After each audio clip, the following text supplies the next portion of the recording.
All Okay, right, looks like we're live. I've So, sorry for the delay. It's April 6th, Monday, April 6th. So, that's and right. I'm Sharif here with Kevin. So great to be back here with you all. There's always some little gremlins that hit exactly at the moment you're trying to go live. So that's Yep, what yep. here. So we have had a lot of responses to people saying that they have been using optimal work more than ever and finding that the tools are really helping them to stay on track. And just given the feedback we were having, we thought it'd be nice to bring back these optimal work live sessions. Yep. And so a number of people emailed us and gave us some questions to be asking. So, uh, well, should we dive in, Sharif, or should we? Yeah. I mean, I think given these times, like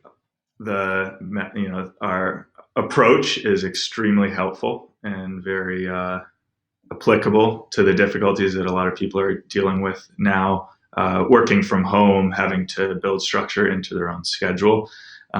So I thought maybe we Yeah, just start by, discussing some of those ideas of how, given the kind of unique difficulties people are having right now, how does OptimalWorks approach fit into that? And I think, one is just our general, like fundamental, essential idea, which is that hmm challenges are always a good thing and that they can always yeah. bring out the best in us. So, But yeah, can there Kevin, be too much challenge? exactly. I think some So people might that's be feeling that right now. yeah, exactly. Yeah, that's if there's people sometimes get overwhelmed Hmm. and they think that there's just too many challenges to be facing, or the challenges are too big. Hmm. Uh, and we've always said that you know that you've reframed something because you can say, the more the better, bring it on. Hmm. So, can that still be said in these days? The more the better, bring it on. Yeah. I think so. This You is think so? especially the time that proves it. Okay. That that challenges are there in a sense to bring out the best in us. They give Hmm. us exactly the workout that we need. And so, what would you say, Sharif, are the biggest challenges our users are facing right now? So, yeah, I think one is maybe like fear about, okay, am I going to get coronavirus? Is a loved one going to get the Yeah. coronavirus? Um, One is professional challenges. Now, I think students in particular are feeling like, okay, now I have more free time. What do I do with the free time? Some people are feeling that. Some Yeah. people have Yeah. still the same amount of things to do, but now with just less structure in their day. Yeah. So how do you kind of those academic or professional challenges with work? Yeah. And then last probably is that now that you're enclosed for 24 hours a day hmm with a small group of people, how do we kind of stay sane maybe, to put it Exactly. Yeah, the dramatically? challenges of family life. A Hmm. lot of people, if you live with others, this is especially challenging time. And Hmm. that's great. That goes through some of the areas that we need to focus on. Going back to this idea that what you know that you've reframed because you can say, bring it on, the Hmm. more the better. Hmm. Uh, what we're talking about there is how you experience challenge. Yeah. That are the challenges coming from outside, that there's all these things out there that are super hard and there's all this uncertainty, which is probably the biggest challenge right now is the uncertainty. Hmm. If the challenges are coming from outside, you're always going to be tempted to feel overwhelmed by them. Right. The only solution is that you have to change where the challenges are coming from. So that instead of coming from outside of you, the real challenge is coming from within you. I think we experience that when we challenge ourselves. So, and we set, that the more we can have a challenge, that challenge can give us a little victory in one moment. And just looking in each hour of work, what's the little victory that I could have here? Or like in my family interactions, what is the little victory I'm going for? And Hmm. then to have that sense that strength has nothing to do with simply how big are the external challenges that you address. I think strength has everything to do with how consistently do you keep that attitude of challenge within yourself. Hmm. I think also there's this idea that we've talked about in the past of what it means to be anti-fragile. Okay. And that means that like when things get very hard and you're in a time of greater stress, Hmm. do you double down on best practices Yeah. or do you let them slip? Right. I think the more people and we've seen, I know that because I'm still maintaining, my practice and I'm still mentoring people, and it's wonderful to see how this has actually brought out like a lot of the people I've worked with have really doubled down on all the best practices. So like Hmm. when times are hard, is it more or less important to jump out of bed the moment your alarm first sounds? It's actually it's much more important, Yeah. that and that you start your workday at a certain time and that you build a schedule into your day and that you have clear sprints and clear breaks with a real distinction between those two things. Hmm. So, so I think that this idea, like all the best practices we talk about, now is exactly when you can see how powerful they are. Right. Yeah. Can we talk a little bit about breaks? Because this is one difficulty that I've been feeling is now with working from home and everything, there's just a little bit more to do, it feels like, and a little bit Hmm. less time. And so Yeah. for me, breaks are the first thing that suffer.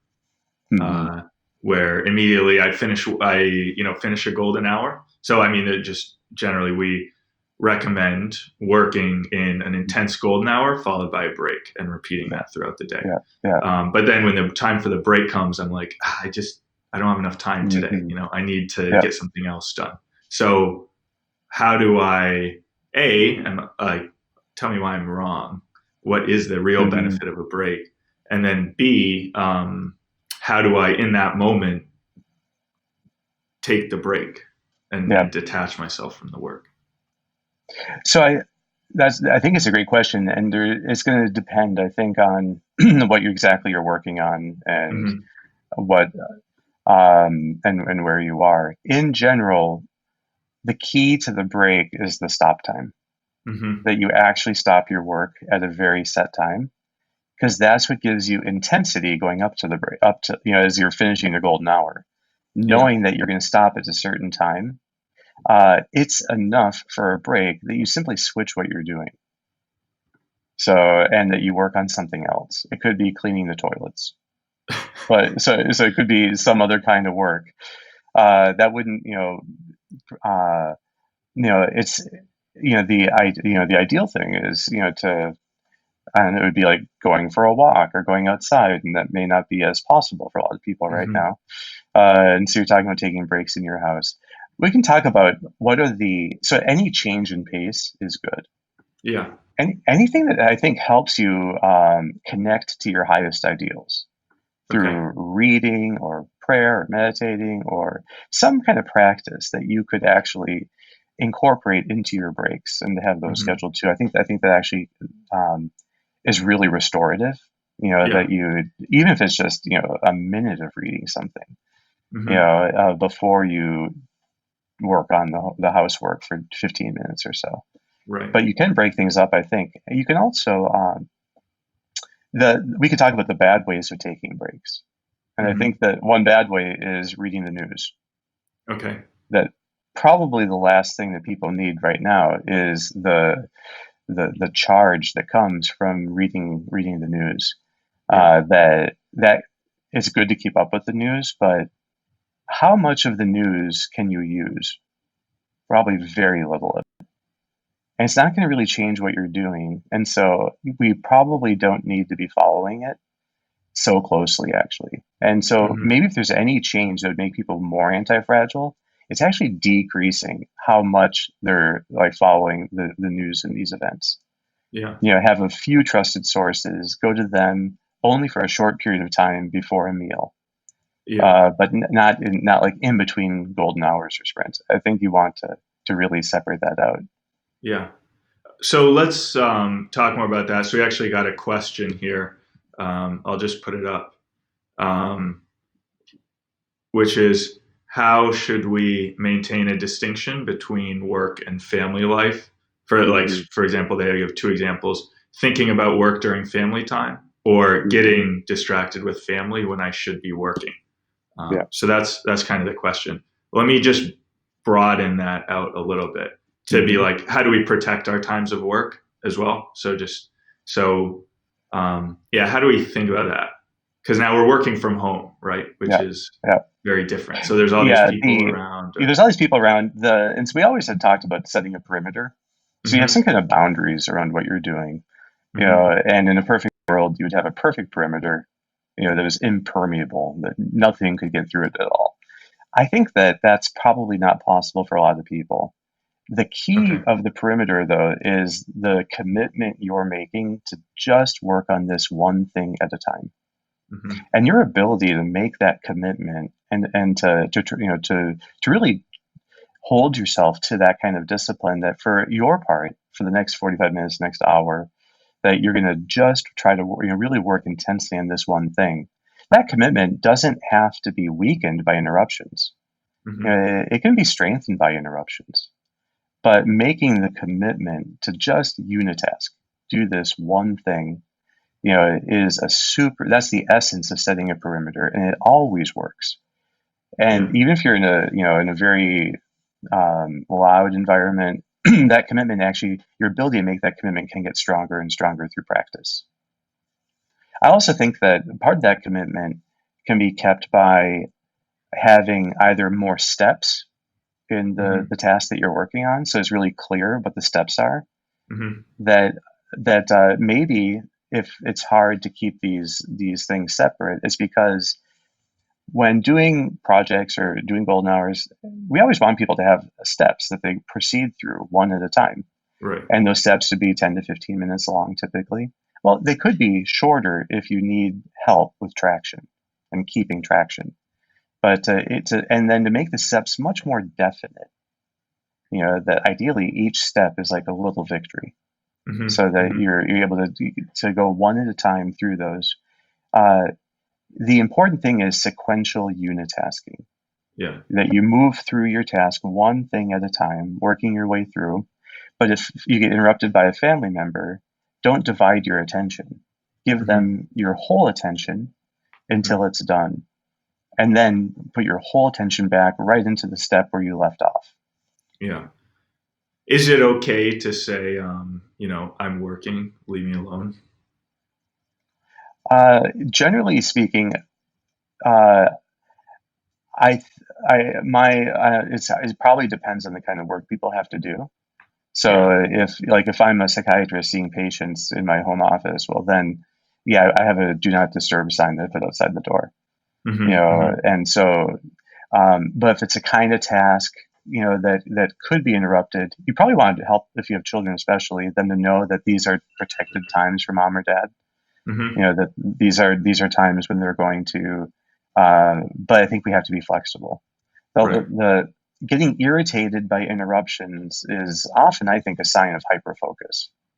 So Mm-hmm, it's not that we didn't really have flow in what we were doing. We had hyperfocus. Flow is flexible, and you can. The key is you just have to not divide your attention between two things, which destroys flow. mm-hmm, But just give it entirely to the interruption, and then give it entirely back. mm-hmm. Yeah. So unitasking is another one of those kind of best practices that you want to double down Yes, on in times of exactly. stress, right? Yep. Yep. And it just means that you are totally committed to doing this one step right now. And Yeah. so sometimes, when you're at home, having shorter golden hours is better, and shorter breaks, and you check in Mm-hmm, with the people around you, you take care of things. So I think mm-hmm, but here the best practice is committing to doing this task and then to doing just one task and doing it yeah. in order. Right. Right. Um, okay. Awesome. So uh, we have a bunch more questions. You want to keep going through Yeah, questions? sure. Yeah. Okay. Next question is, how do I choose what to do to stay productive given that I have Mhm. few serious responsibilities? Mhm. Okay. Yeah. So So it, this would be maybe the case of someone where their job just doesn't transfer to working from mhm, home too well, and mhm. so their responsibilities don't transfer with them. Or maybe I don't know. What do you think? Do you think I that you think mean also some students, perhaps with, and then students? Yeah. Yeah. less workload or classes just got a lot easier or something like that. So Yeah, maybe it's they're interesting. looking for A things. lot of the students that I work with, the intensity is totally still there. Yeah, yeah. And but I think there can be a yeah. So it depends probably on the college or the high school or whatever Hmm. that they're working in. Um, the This gets also into thinking of mastery. Hmm. Okay, and what really is the essence of mastery? That if you're working as a student, let's say, well, there are some you're basically building up knowledge and skills that will allow you to do some kind of work that will truly serve people in the future. And so you want to think of what are the skills that I could be acquiring Hmm. during this time or the knowledge I could be acquiring. Hmm. And there could never be a limit to the knowledge or the skills that you could be working on. Right, right. So if you were to think of like what now, even if you're, and I have some people I've been working with who are working from home, and they just find that without the commute and with less responsibilities in the office, they just have a lot more time. Hmm. Then I'm encouraging them really think of what are the precise skills that you need in order to attain like the next level in your profession. Like Hmm. what does it look like to advance, and then how do you do that? Now is a perfect time to be learning those new skills. Right. So you can imagine. So Sharif, for you, for like programming, are there Yeah. like next level skills you could be thinking of? Yeah, I need to learn how to program mobile apps. Uh huh. Yeah. Perfect. Then I know that you're Or actually I keeping should. extremely busy. I want Yeah, to. but Yeah, I want to. I don't yeah, need to. I want to. Yeah. exactly. Yeah. So if you then we're thinking, okay, that OptimalWork needs a mobile app. Okay, and Yeah. how am I ever going to find time to, well, now there's suddenly all this time. Yeah. Now I know what you've been doing. Sharif and I have been working on an ebook that hopefully will come out soon. Yeah. So it takes up actually a lot of our attention. But but that's exactly the thing to be like, what are the next sets of skills that you Hmm. need? The Hmm. skill could be a language. The skill could be like taking a writing course to improve how you write. It could be getting the Peter Kump book, Breakthrough Rapid Reading, and learning how to improve your reading speed. Yeah. So, but there are always new like buckets of skills that you could be accessing. Yeah. So, Should to me, it's like this is should a golden opportunity. Yeah. How can we think about like the uncertainty? So if, is this a thing that's going to last for 6 weeks or 2 years, or and does that change my priorities? Because you can kind of get into a Yeah, mentality of, well, this is only going to last for a certain amount of time, so I'll just kind of yeah. keep doing my thing and wait it I think that out. uncertainty is a sign that the person is passively viewing challenges. Okay. If you're concerned about uncertainty, it's because you're trying to forecast challenge. Uh You're trying huh. to see what's out there and what's coming, as if you Yeah. have like a limited ability to handle challenge. Yeah. So already the focus on trying to get rid of uncertainty is a kind of fragile practice. Yeah. The anti-fragile practice is bringing the challenge within yourself and then finding ways of actually growing right now. Hmm. And so the extra time you have, okay, the challenge there is how to make good use of it and to use it to actually build skills and knowledge. There is so much for every profession that you could learn more about. And Yeah. now is the time for a deeper, more structured dive into how you do that kind of learning. Hmm. So you're saying dive in, do it. Dive in, yeah. And if you aren't sure how to do that, reach out to us. Yeah. So let us know, and then we can see are there things that we could be doing on optimal work to help people think like in terms of what are the next level things that I need to be working on and acquiring. Usually we Specific to think of my. next level specific. Usually we think of the next level in terms of ideals, and we always want people challenging themselves according to higher ideals.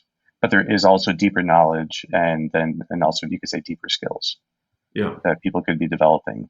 Just think of the Mhm. people that you could be talking to right now. There are certainly people in your profession that you know who have those higher level skills that you could be talking to right now. So now is a great time to reach out to people, and to say, hey, could I talk for, 10 minutes about how to improve in this? Hmm. But most people would be totally willing to help others, I think, like that. So Yeah. just to identify role models, to identify people that you would like to be kind of patterning yourself after, and to think, okay, how are they doing Yeah. things and how could I learn directly from them? Right. Awesome. Well, We have a lot more we've questions left, but maybe for next time. for next time. Okay. Well, thanks so much for tuning in to our live. We'll do this at 10 a.m. on the dot next week, right? Yeah, I think we figured out the gremlin this time. So Okay, okay. So yeah, feel free to email us with any questions. We'll send out another email later this week to ask for great, more questions. But yeah, thanks so much. great.